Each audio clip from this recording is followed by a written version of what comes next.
I'm going to turn it over to Director of Public Works, Ikaika Rodenhurst, for the building code update.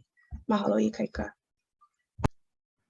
Mahalo, Kaikea, and mahalo everyone for having us on here. Really excited to present kind of a sneak peek of what we're going to be presenting tomorrow in our webinar as far as our update, and kind of going over for the community how our system works. Again, a refresher course on what we're doing and how we're going through the building permit process. Obviously, for housing, it's very important that this process is something that folks can go through, something that has a reasonable turnaround. And as we've put out in the community, we've had our backlog that we're working through. Our staff is working tremendously hard. We have folks working in OT. We have folks doing everything they can to continue to increase proficiencies in this system, and they're doing a tremendous job. So I really appreciate the efforts of our building division, including on the call Acting Deputy Chief Neil Tanaka and his staff for what they're putting in here. It hasn't been the easiest, and we hear the frustrations of the community of where we're falling short of our goals of turning these around. So without any further delay, I would like to go into our presentation. Am I allowed to share screen? I think I am. Okay. So I will share the screen. Can everybody see that? Okay. So this is our EPIC update for today. This is what we have on our $2.4 million EPIC system. I wanted to bring up a couple stats from yesterday's, not yesterday, it was Tuesday's presentation at council. We have issued, as far as permits, we have issued approximately 1,087 permits post going live with EPIC. That's between going live at the end of July and November 1st. We did have a significant decrease in our ability to review that first month as we were gaining proficiencies. Since then, we've increased that. And just to give a little snapshot of how we've increased that, in the past 2 weeks, we have issued 208 permits. And that is completely separate from that 1,087. So overall, we've issued nearly 1,300 permits in the past, what is this now? Nearly 4 months. So we're beginning to see this pick up steam, pick up momentum. And right now we're not even at full proficiency. We haven't even cleared the legacy permits. So it's promising. We're not there yet. And this isn't a pat on our backs. We're doing a great job. This is just letting people know we're getting there, and we're seeing improvements, and we're seeing these permits be processed. And we understand it's important to the livelihoods and to the housing, and it is important to the lives and where our people are living here on Hawaii Island. So next slide, we actually go over our EPIC application process. Looks fairly simple. Submit it from the comfort of your own home or your office or wherever you may be. If you do not have access to internet, we do have kiosks available. Intake, we have the permit intake. Our clerk staff will review it, check for all the administrative requirements, send it into our review process, at which point it will be out processed after the review. And as long as everything is per the requirements, it'll be issued. For our application review process for residential, our intake requirements require that a property owner declaration form is submitted. This form is available online. It is fillable. Just to give you a little heads up on that. This is what it looks like. It's fillable. You can submit it electronically. We do accept electronic signature for this. If you want to submit this, if you want to print it out, sign it yourself, scan it back in and email it, that is possible as well. If you need assistance with this, you can schedule an appointment with our staff and meet us at either our Hilo or Kona office to go over that in person, and we're happy to help you with that. One of the things that is fairly new with this is our new fees with the EPIC system. It includes our plan review fees. These are non-refundable. They are based off of the code where it states that we are charging 20% of the permit fee with a minimum of $50, and that's just to review the permit. Once that fee is submitted, we can start going through the intake process. I have highlighted here our resubmittal fees. These are fairly recent implementation with the EPIC system as well. And these are the fees when designs are not per code and they need to be returned and resubmitted. It restarts that process when it resubmits, and to discourage repeat submittals and encourage our design community to present the best and most complete designs at the front end. There is a tiered system where on the second submittal, which would be your first resubmittal, there would be no additional charge. Once we get to the third submittal, which would be your second resubmittal, we would assess a charge of $250. And on the fourth submittal or the third resubmittal, you'd be assessed $500, and then on fifth and on down the line, it would be $1,000 each resubmittal. And again, this is to discourage just putting in substandard work for us to review. That way our staff is able to spend the time necessary for not just one permit, but for all the other thousands of permits that we see on an annual basis. In addition to this, we have also our revision fees. And these are fees that once a permit is issued and needs to be resubmitted after issuance, that they are 20% of the original permit fee or $50, whichever is greater. As I stated, this is our property owner declaration form. Once it gets through the intake process and our clerks have reviewed it and confirmed that all the administrative requirements are met, the plan review fees are paid, it gets forwarded into our application review process. At this point, what's different with the EPIC system is at this point, it would go straight to planning and only planning right now. And then once that goes through them, it goes to everyone concurrently. That's building, engineering, electrical, plumbing, DEM, or DOH, and structural as required. This is what's new to the EPIC system. We're able to concurrently review at that stage so that everyone can have their shot at it, and we don't have to wait for plans to be submitted physically to the other agencies and departments, and they don't have to wait for the other agencies or departments to work on this. They can review it at the same time. We anticipate this to be significant in our ability to expedite these permits and get them through the process quicker than before, because one of the main issues we had was that it was getting stuck between agencies, and we had to track those down. So this helps a lot. After it goes through this review process, it goes into our out processing. At this point, our clerical staff will confirm the project declaration form, the permit fees, and then be able to issue the permit. This project declaration form, there it is. Our project declaration form is required prior to issuance.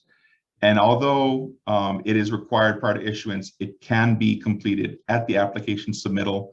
But as we understand that when hiring contractors, sometimes it's difficult to maintain their availability for these projects. So we allow it to be completed prior to issuance, and it won't hold up the intake of the permit. As stated, we have our permit fees. These permit fees are based off of the valuation of the construction. This is the table straight out of our code book. This is how our valuation is determined. It is determined based upon the most recent valuation data published by the International Code Council. And this is how we determine the valuation of those permits and what those permit fees are based off of. And it's available online in the Hawaii County Code, as well as any publication of the Hawaii County Code. Following this, we get to issuance, and your permit will be ready for residence. Now, what we've done recently is we've put together this expedited residential review process. Now, I understand that there are some in the community that are saying that we are being discriminatory against owner builders. I would disagree with that. I think right now this process allows us to expedite our process is where it's available, and we can get these permits reviewed quicker, so we can start getting to the remainder of the permits, the owner builders, and all the other various permits we have, PV, electrical, plumbing only, etc. This is requiring that there is a licensed contractor that's assigned to this project that allows us to move forward with this expedited process. So far, we have identified more than 100 permits that do qualify for this. And to clarify for the community's sake, we are not pulling permits out of the queue to have them reviewed. It's as we encounter these situations, our staff have been notified that they would have an expedited process for these permits. As mentioned in previous updates, the residential building permits applied prior to October 1st are eligible for this. If you transfer to from an owner builder to a contractor, you won't be eligible for this expedited review. It has to be already established as a contractor. The residential building permits applied prior to October 1st that have been returned for corrections are not eligible for the expedited review. And then residential building permits issued through this expedited process and subsequently transferred to owner builder will result in a suspension of the permit until completing a typical review. So you can't have this expedited process and say there's a contractor and then change your mind after issuance of permit without having to go back for that typical review.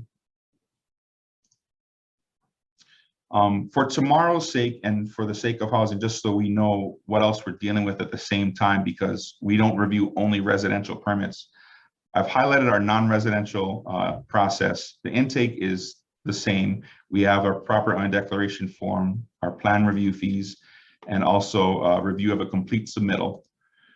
From there, it gets into the plan review process. Now, this one is a little bit more robust due to the nature of non-residential programs, applications and permits, where you'll have land use, and there'll typically be a plan approval or SMA prior to application. That's for planning's Kuleana.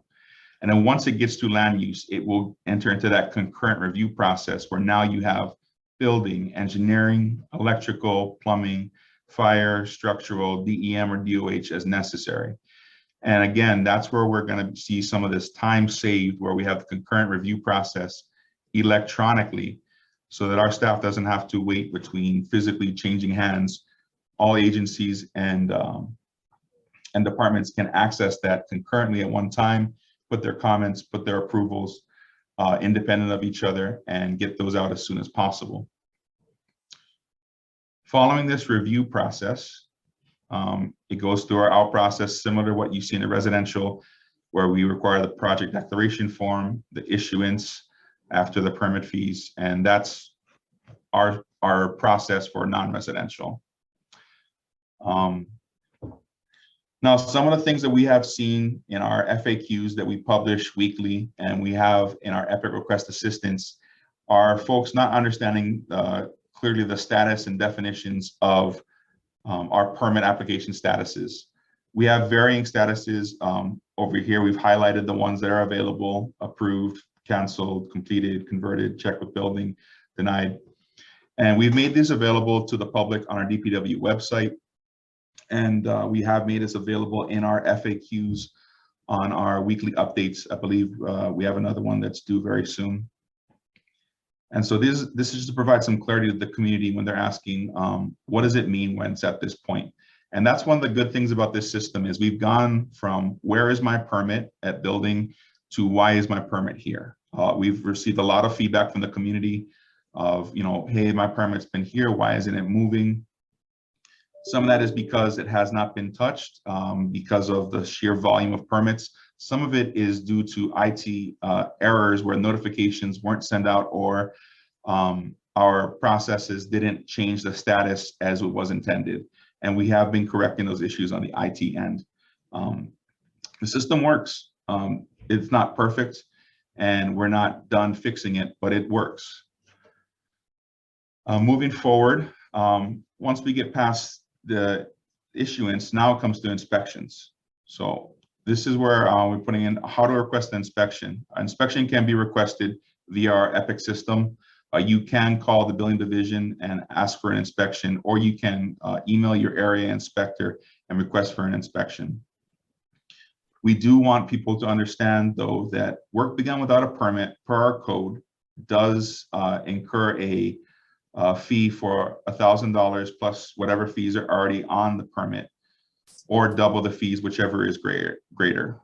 This is to encourage folks to contact us about getting our inspections and not just going full steam ahead with work.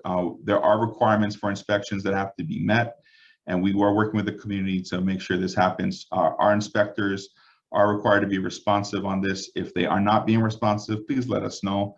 But at this point in time, I think our staff have been tremendously responsive, and we have had times where our inspectors are either out due to unforeseen circumstances, what have you, and we have kind of made that team effort where Hilo will go over to Kona and help out, and vice versa. Kona will come out to Hilo and help out as needed too. So that's been very helpful. One more thing about work without a permit, there is a circumstance where that does not apply, and that is for emergency work as defined under our county code under 5-325. There you'll get the definition of what emergency work is, and that work is exempt from this work begun without a permit fee. Additionally, extra inspections under our county code do incur a additional fee.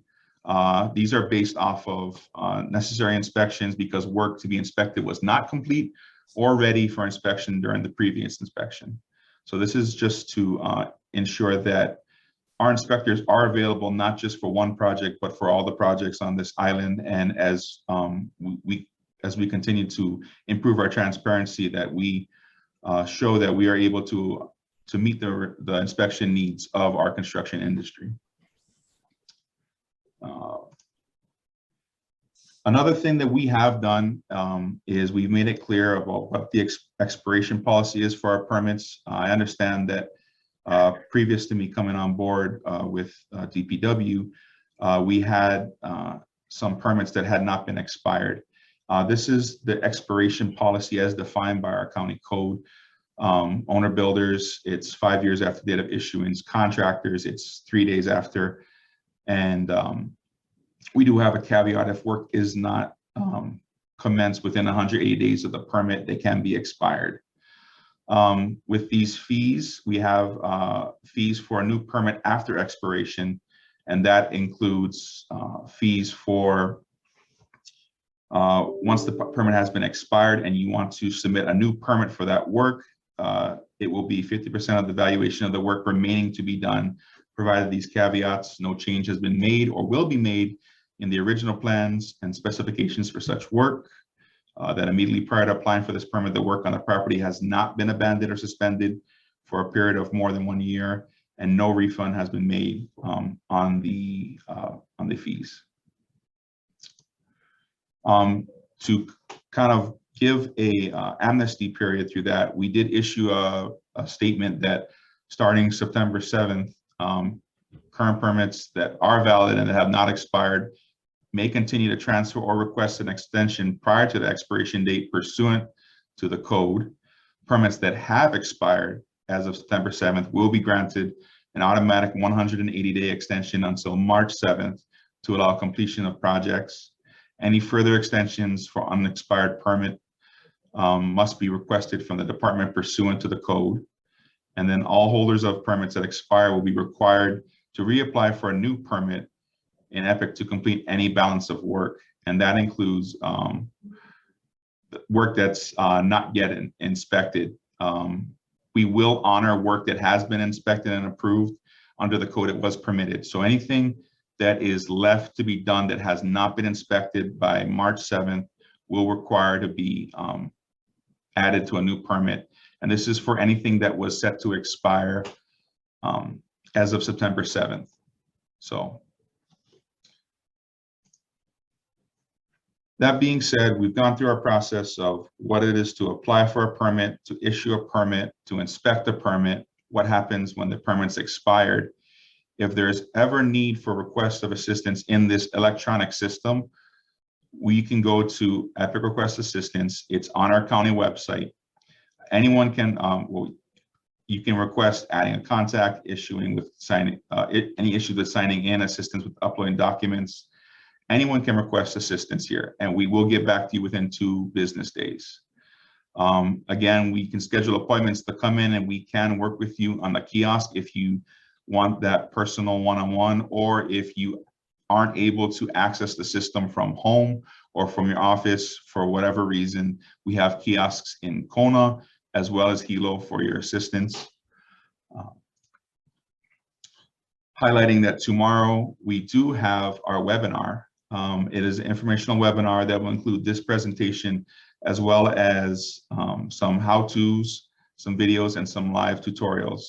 And we'll be providing this tomorrow from 2 to 3. There is a link. I will get that link out there. I know our staff has presented that link onto our county website. And this will be, again, tomorrow, Friday, November 19th, from 2 p.m. to 3 p.m. If you have any questions, please contact us, and we're happy to help you with that. And again, at the request for assistance, happy to take any questions through there as well. That concludes my presentation as far as our update and what we're going to be seeing tomorrow and our overview of the process. Happy to take any questions that anyone may have at this point. Thank you, Ikaika. Do we have any just short questions? No question. This is Dennis Boyd. Ikaika, I appreciate what you guys have done on the expedited review on the residential. That's that's less than 10% of the backlog, you know, per the last numbers I saw. Is there any consideration being given to additional categories of permits that would be expedited?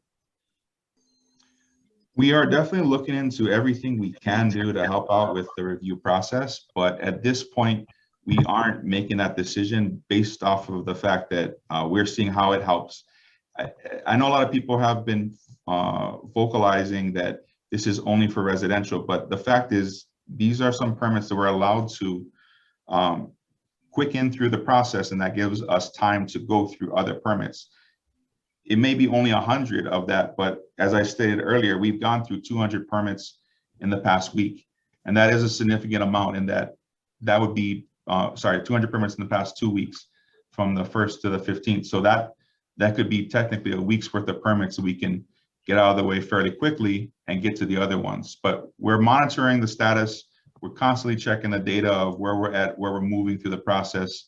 And if something like that comes up, I will definitely update the community. But at this time, there's no plans to make that happen. Consideration, definitely thinking about every possible way we can do improvements to the system, but no plans at this time to expand that expedited review process. Okay. Thank you. And maybe more for Ikaika and Neil, but Nasu and I try to keep the group informed and up to date on where the code is at in its adoption status and as it's moving, and also to encourage engagement from the community in the process, especially if they see an opportunity to make suggestions for potential amendments. So again, thank you guys for being on the call today. I see Deanna and Lisa have both joined us. Apologize to both of you for the delay on getting you the Zoom link to get you on here.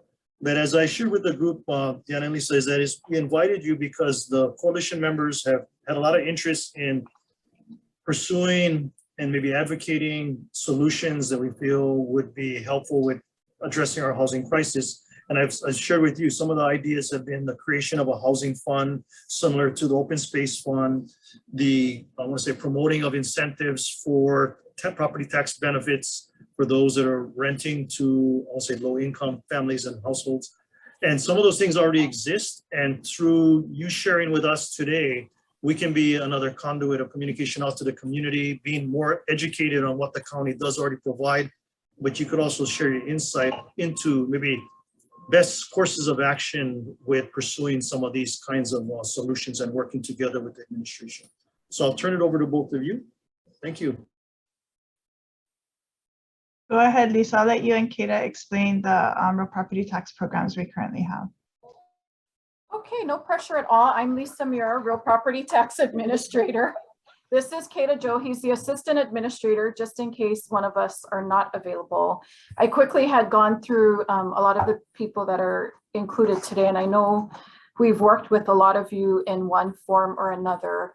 So I think the main ones, because Deanna's the money person, so whether part of the real property tax, even though we assess and collect it, it would be a change in the code to have a certain percentage of that go into a housing coalition. So I'm sure Deanna will explain the benefits and some of the issues that we've seen, like when it comes to the PONC fund and always having a certain amount go there. But on our side, what there currently is allowed for is an affordable housing rental program. And we can clarify what some of the requirements are for that and what the benefits are. The next is the low to moderate income housing. And so there are groups that appear to be on here that are aware of it. And that's where you have a group of properties or an apartment complex that can benefit for the low to moderate income housing. I'm not sure if the group is more focused on brand new builds or builds of development that's already existing. So we're going to just share a bit about both of the programs. I tend to do a lot more with affordable housing, and Kata does a lot more with the low to moderate. And so that's why we're both here today. When it comes to the affordable housing, that could be something that any of us, whether you are commercial entity that owns several properties, or if it was me that had a second home and I was willing to rent it out for a certain amount. And that is currently available on our website under the Affordable Housing Rental Program. If you're on the West Hawaiʻi side, I will say the amount that you can charge will seem pretty low. If you're on the East Hawaiʻi side, the amount seems pretty realistic for what you could get for the properties. We do see a pretty big disparity. The West Hawaiʻi side obviously charges a lot more for rent. They can get a lot more. They have a lot more short-term vacation rentals, which is taking away from our affordable housing program. What you get from it when you agree to have been fully permitted. So this is a program where you do have to have all the permits for your bedrooms in place, your bedrooms, your bathrooms. You couldn't have enclosed your lanai with no permit and made that an additional bedroom. It won't fly for the affordable housing program. You also have to be the owner of the property that applies for the application. If you have a property manager, they can apply for you, but you have to have a relationship to the property manager, whether that is somebody you contract for it or it's your mom who handles your property because you're away. You also have to provide a current contract that states for that period of time, which is your upcoming calendar year, you will agree to maintain the contract rent per month. So that's whatever you collect.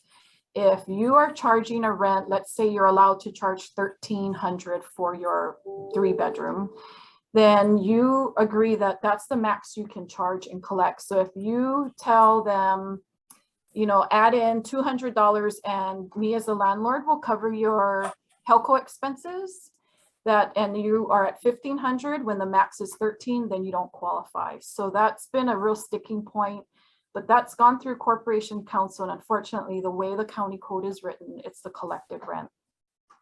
And then what we give you in return is the tax rate of the homeowner's exemptions. The homeowner tax rate is $6.15 per thousand.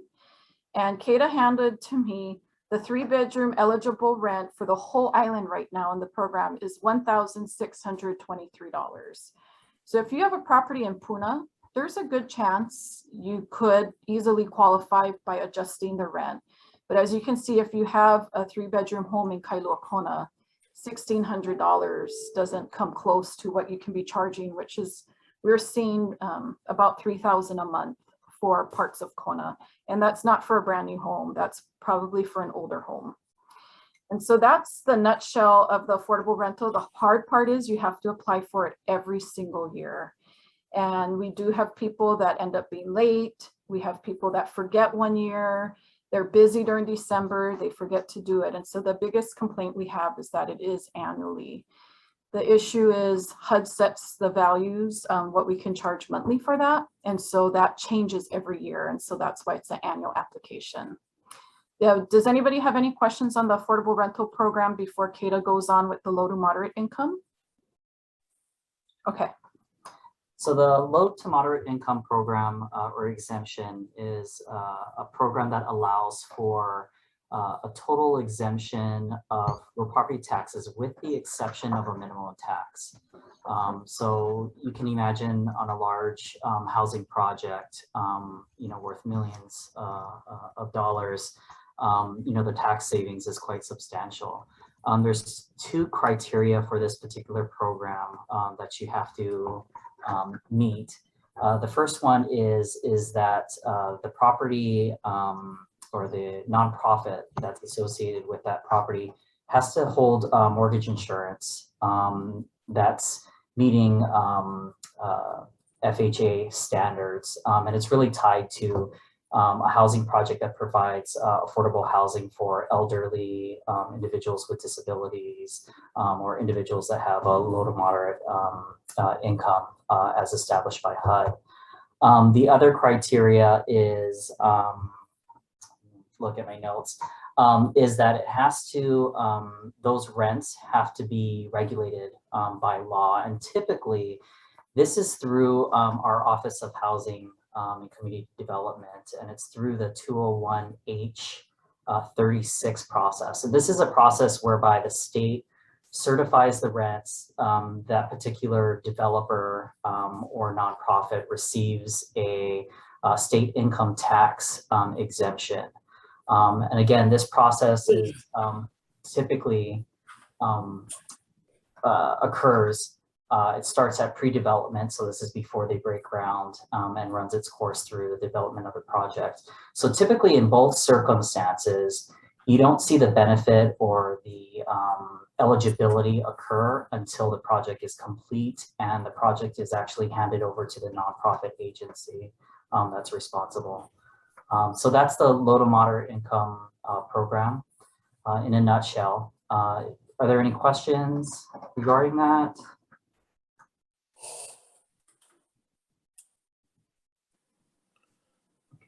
Can I back up to the low affordable housing? I do have a question about that. Absolutely. Maybe you said this and I missed it. What's the incentive for the property owner to So engage? the property owner would pay the lower tax rate of the homeowner tax rate, which is $6.15 per $1,000 in taxable value. But if they already had that, there isn't any. Well, usually you're not going to rent out your only home, right? So this would be your second house. So the residential tax rate is $11.10 per $1,000. So that's already at about a 40% discount. The bigger, to me, what is really considerable is you also get the 3% cap, even on your affordable rental, if you're going to put your property in it. So for those that were in it this past year, with the way the market is going crazy right now on the values, they're not going to see their assessed values go up by more than 3%. I see. But like I said, it's working out well for East Hawaii. We have, I believe, over 1,000 in the East Hawaii side in it, less than 100 in West Hawaii because of it. And that's something we don't have control over. It's through HUD. But a lot of people in West Hawaii don't feel that the savings is worth it, because what they save in taxes, they more than make up by doing short-term vacation rental or long-term. Sure. Okay, thanks.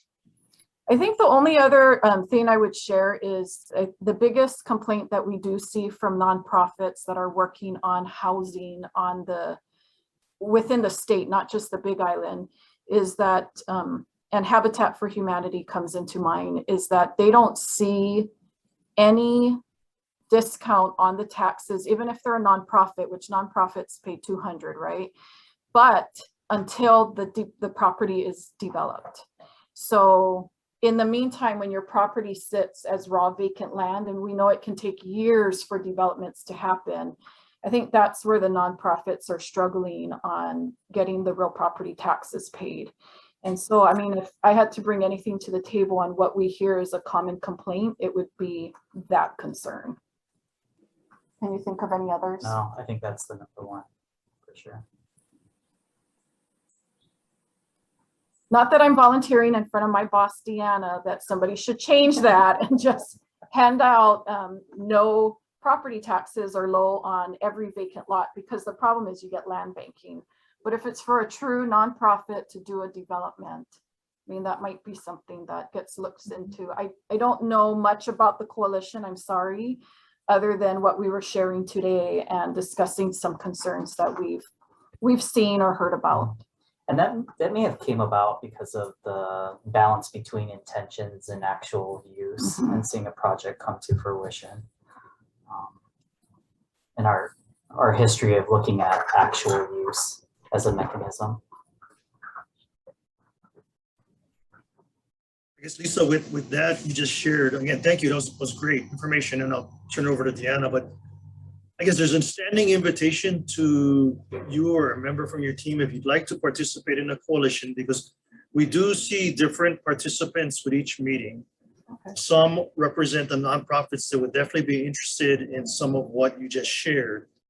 And I think if a representative could participate from real property or finance, it may allow for maybe a better communication between what we're doing and coordination with what can be done working in partnership with the administration. So just, I'll make sure the invite is a standing invitation and sent to both you and Deanna as well for going forward. Okay. But thank you. I'd be happy to. I appreciate the work that you're all doing. I grew up in an affordable housing project in Kona, and I don't see too many of them on that group scale. It was the Kelikehe house lots, the last phase they had.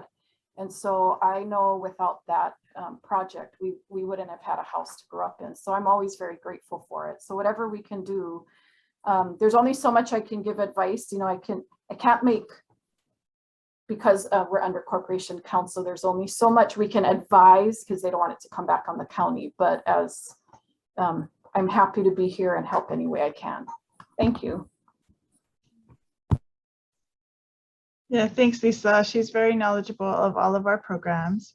So Daryl's timing on asking us to join was really good. The affordable rental deadline, I believe, is December 31st, right, Lisa? So that is coming up if anybody's interested in that. But regarding the fund, kind of like an affordable housing fund like Maui, in general, there actually is a fund being worked on, and legislation is being worked on to be introduced to council probably next month sometime, to have a fund similar. I can't say it's going to be run exactly like the Maui one. Our Office of Housing is working with council to develop that language, and so they definitely have some ideas.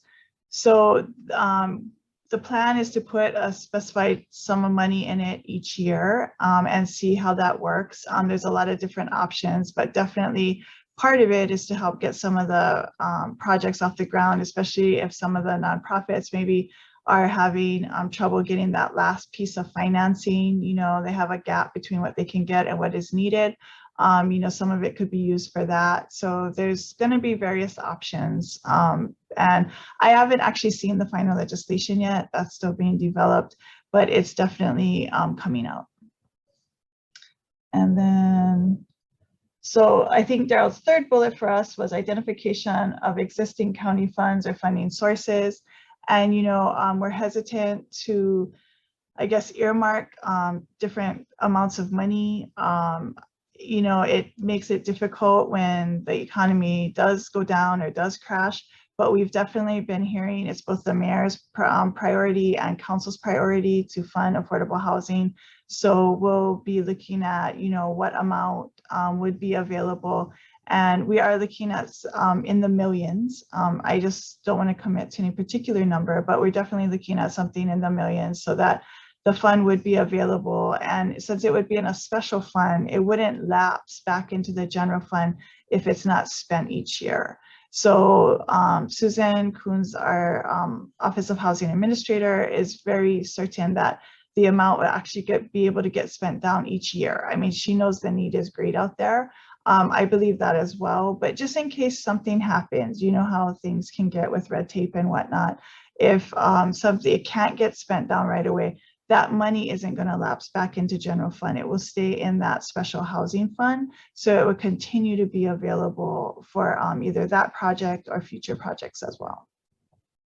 So we think that will be an exciting thing to come in the future.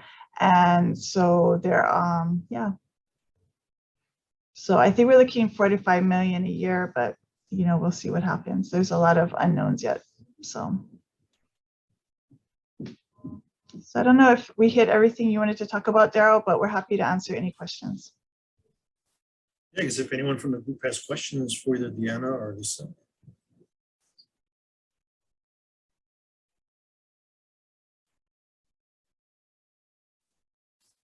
If not, like I shared earlier, you know, really it's inviting members of the administration to participate in our meetings so that, and again, we get the facts from them, the ground truth of what's really available and the opportunities that might be there versus maybe misinformation many times that can create frustrations on both ends with, again, unmet expectations. So again, the standing invitation, I think another topic for a future conversation would be,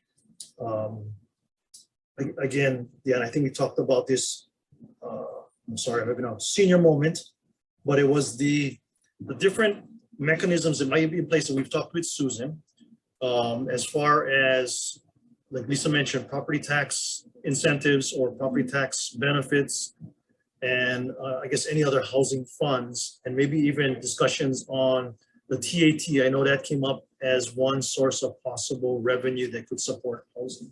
So maybe for future conversations, and then with that is any legislation that could be coming up that you feel we should be a part of that you may be already aware of or have knowledge of, then we can get actively involved and engaged in that process as well. So we are looking at, you know, so just to clarify, the TAT, you know, the legislature took away the 19 million we were getting every year and replaced it with this 3% that is currently before council right now. In the first few years, we probably will not even be at break even of the 19 million. We'll probably be below that, especially during COVID. Our visitor count is down. So we are expecting that to be a little bit less. But going forward, we do believe in a few years when COVID is past that, you know, we'd be back up to at least getting the 19 million that we had been receiving from the state. There is some confusion in the HRS bill, whether that has to be used for tourism and tourism related expenditures or things like parks and things that the tourists use. But either way, once we get that funding back in the budget, that would free up other tax dollars to be able to provide for affordable housing. But we probably are not going to be able to maybe earmark TAT for that. But definitely that TAT tax will help us to free up other dollars in the budget to make more available for affordable housing.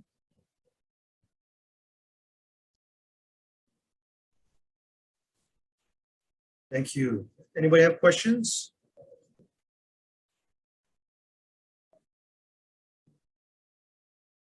If not, again, really appreciate you folks being able to join us at such a last minute, getting you the invite, Lisa and Deanna. And again, if there's other programs or opportunities, you know, if we did have a conversation with Keith over at Water, and he shared that, you know, they're looking at what they can do to improve infrastructure through some of the federal programs as part of recovery and the stimulus monies that may then allow for further development of some areas with having water and infrastructure available for housing. So even on those lines, we're trying to identify where there's opportunity for the stakeholders or members of this group to be involved and help support or assist in any of these programs and projects. And as you hear of them, we'd welcome any information you can share. So thank you. With that, I'll turn it back to you, Kaikia. Okay, awesome. Thank you guys so much for joining us. It's really valuable. Just sent you a private message. We're so glad to have you and hope you join us again.